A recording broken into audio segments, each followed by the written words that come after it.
Ben burada çok güzel birliğimizi gördüm. Onun timsalında dedim, həqiqətən o çok güzel birliğimizi yaradır. Ben de Qarapapaq Türk kızıyam. Ama bütün biz 7 devlet bir millet onu deyə bilərdim ki, her yerde bunu bağırıram. Birləşin, amandır, elə birləşin. Fələk də baş açıq, bilməsin.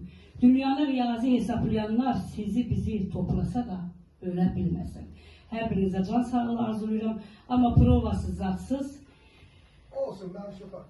Sizin için fark etmez, benim için değil, yaz ayları alovlanan selmisən, bu dünyanı oyuncaq mı bilmirsən? Həyat seni güldürəndə gülmüsən, hünərin var ağladanda gül görür. Hünəriniz var, provasız, hardan gəldi?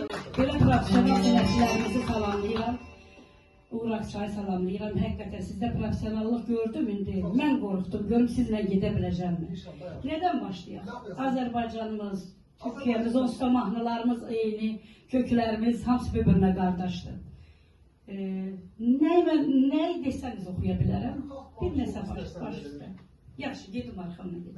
Re ver oradan, re şur. Re şur, tamam.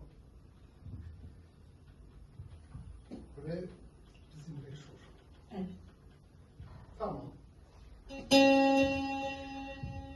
Ama onu da Allah yok etsin. Ay kız gezme aralaya, gezme köylüm yaralı. Ay kız gezme